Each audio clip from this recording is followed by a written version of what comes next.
This is going to be a nice quick video. I'm not going to waste any time with it. I want to get straight to the point of this. 5 steps or 5 tips to starting an SMMA, and it's things that I wish I knew when I started almost a year ago now. So my first step, anything to do with it, is learn, learn, learn. You need to learn what you want to deliver as a service. Whether that's content creation, which I wouldn't advise because it takes up a lot of time, but content creation is one. You've also got running ads, very, very popular one, but if you learn how to do it well, then you can definitely stand out ahead of other businesses.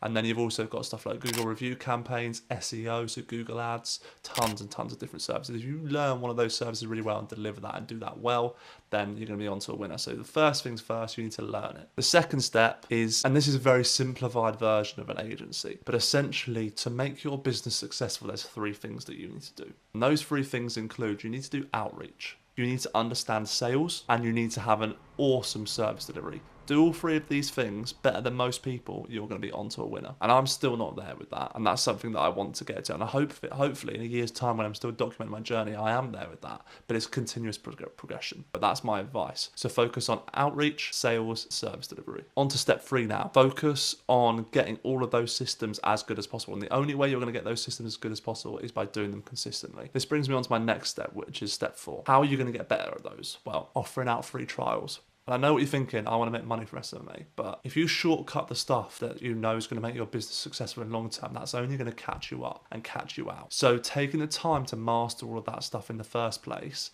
is going to be so beneficial in the future for when you're delivering the services or when you're going to employ someone. Because if you're going to employ somebody who is trying to produce results for you and you interview them and you ask them all these questions that you actually don't understand about ads, and they're answering them, how do you know if they're any good? You don't. Do not shortcut that stuff. Offer out free trials so that you can get better at outreach, sales, and service delivery. Once you've offered stuff out for free and you feel that your systems are worth charging for, and this is only when you feel like it, not when the client does, but when you feel comfortable charging that price, that is when you charge money. Hopefully some of those tips resonate with you guys. Those are 5 tips that would definitely help you if you're trying to start up an agency or currently running an agency. And if you're really struggling to get clients, the only thing I say is offer stuff out for free. It's going to get you way better at everything. In the short term, yeah, it's going to suck, but in the long term, it's going to pay off dividend. Remember guys, whatever you do, take action.